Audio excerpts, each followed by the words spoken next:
नमस्कार, मैं हूं श्रद्धा। आप देख रहे न्यूज 18 मध्य प्रदेश छत्तीसगढ़। राजगढ़ के ब्यावरा में बीजेपी अध्यक्ष अमित शाह ने चुनावी रैली की, जिसमें उन्होंने प्रदेश की कांग्रेस सरकार पर जमकर निशाना साधा। शाह ने कहा कि मोदी सरकार ने किसान सम्मान निधि योजना शुरू की थी, लेकिन कमलनाथ सरकार ने केंद्र में किसानों की सूची नहीं भेजी, जिसकी वजह से एमपी के किसानों को इसका लाभ नहीं मिल रहा।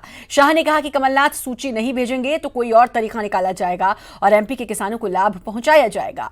ब्यावरा के बाद शाह नीमच और मनासा में बीजेपी प्रत्याशी सुधीर गुप्ता के समर्थन में रैली करेंगे और शाम 4 बजे सीहोर के आष्टा में महेंद्र सिंह सोलंकी के समर्थन में चुनावी सभा करेंगे।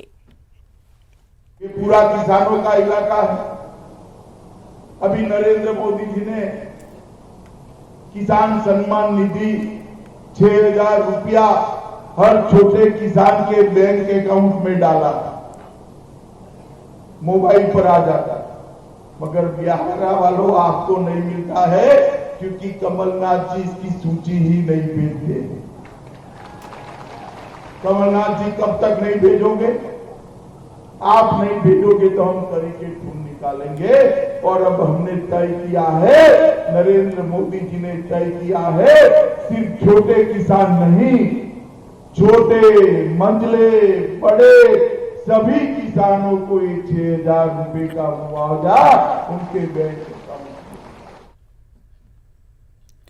भोपाल से बीजेपी प्रत्याशी प्रज्ञा ठाकुर के चुनाव प्रचार करने पर चुनाव आयोग ने 72 घंटे की रोक लगा दी है, जिसके बाद बीजेपी ने उनके प्रचार का तरीका बदल दिया है। पार्टी अब बुकलेट के जरिए घर घर जाकर प्रज्ञा ठाकुर का प्रचार करने जा रही है। बुकलेट में प्रज्ञा ठाकुर के संघर्ष की कहानी बताई गई है। गौरतलब है कि प्रज्ञा ठाकुर के विवादित बयान देने की वजह से चुनाव आयोग ने उनके प्रचार करने पर रोक लगाई है। इस रोक के बाद साध्वी ने मौन धारण कर लिया है। साध्वी ने योगी आदित्यनाथ की स्ट्रेटेजी की तरह भजन कीर्तन अब करते साध्वी नजर आएंगी।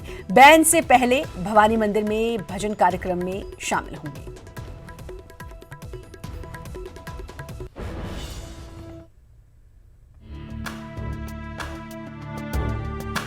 ये साध्वी प्रज्ञा ठाकुर की कहानी है, जो बीजेपी भोपाल में हर घर तक पहुंचाने में जुट गई है। बीजेपी ने ये रणनीति साध्वी प्रज्ञा ठाकुर के प्रचार पर बैन लगने के बाद अपनाई है।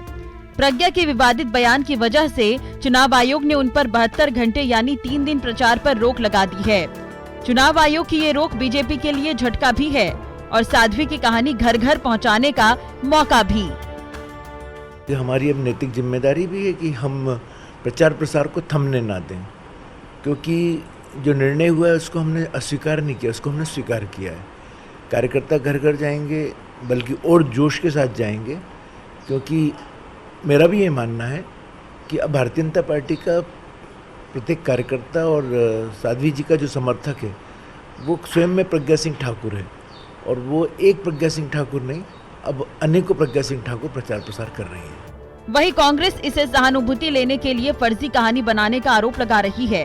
कांग्रेस का कहना है कि साध्वी के साथ किसी तरह की अत्याचार की बात बेबुनियाद है। देखिए, जो जहरीले प्रचार पर तो पूरे देश में रोक लगाने की कोशिश चुनाव आयोग कर ही रहा है, भोपाल में भी उन्होंने की है। तो अब ये सहानुभूति बटोरने के लिए असत्य और मिथ्या कहानियां फैलाई जा रही हैं। भोपाल में 12 मई को मतदान होना है।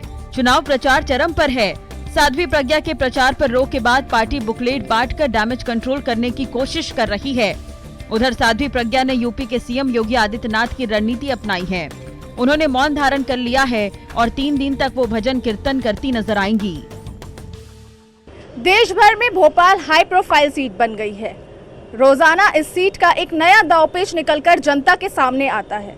अब जब साध्वी के प्रचार प्रसार पर 72 घंटे का प्रतिबंध लग गया है, तो पार्टी ने साध्वी को घर घर पहुंचाने का जिम्मा उठाया है। इस कैंपेन के जरिए साध्वी घर घर तक तो पहुंच जाएंगी, लेकिन क्या जनता के दिल में भी उतर पाएंगी? देखना यह रोमांचक होगा। कैमरा पर्सन मनीष सेंगर के साथ पूजा माथुर, न्यूज 18 मध्य प्रदेश, भोपाल। भोपाल से बीजेपी प्रत्याशी पर चुनाव आयोग ने 72 घंटे का बैन लगाया है, जिसके बाद साध्वी प्रज्ञा यूपी के सीएम योगी आदित्यनाथ के स्टाइल में अब नजर आ रही हैं। साध्वी प्रज्ञा ने मौन धारण कर लिया है। साध्वी अब मंदिरों में जाकर दर्शन कर रही हैं और लोगों से मुलाकात कर रही हैं। पहली तस्वीर में आप देख सकते हैं प्रज्ञा ठाकुर मौन धारण किए हुए हैं। दूसरी में देख सकते हैं साध्वी भजन कर रही हैं। साध्वी प्रज्ञा शंकर मंदिर भी पहुंची, साथ ही हनुमान मंदिर भी पहुंचकर उन्होंने दर्शन किए।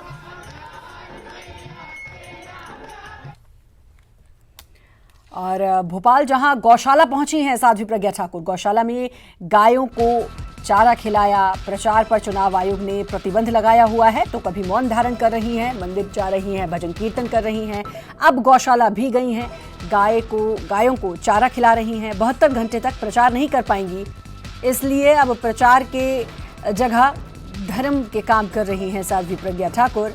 भजन कीर्तन और साथ ही मौन धारण किया और अब गायों को चारा भी खिलाया।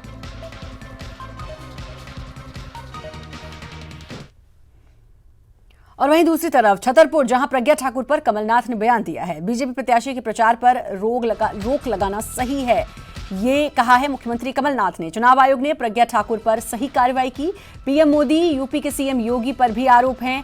बीजेपी के कई नेता आचार संहिता उल्लंघन के आरोपी हैं।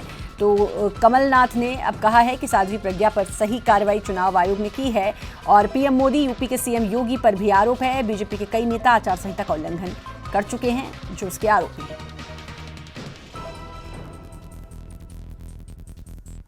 चुनाव आयोग ने सही बैन लगाया है। अगर इस बैन का उल्लंघन होता है, चुनाव आयोग को कड़ी कार्रवाई करनी चाहिए।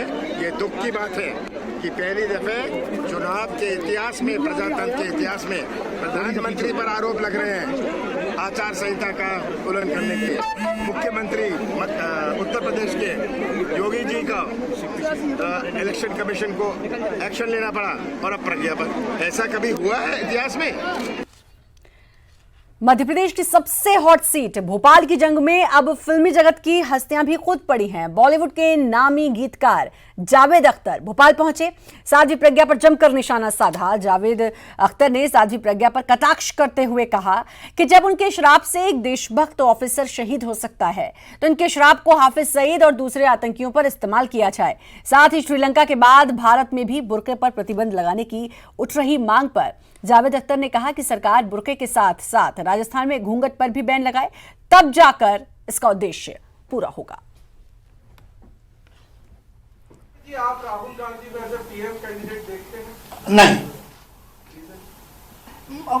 अभी तक मुझे कोई ऐसा लगा नहीं कि वो बहुत अच्छे पीएम हो जाएं। ऐसा कोई काम मैंने देखा नहीं उनका। और ये भी मत समझिए, एक बात बताऊं कि जरूरी है कि वही बन जाए।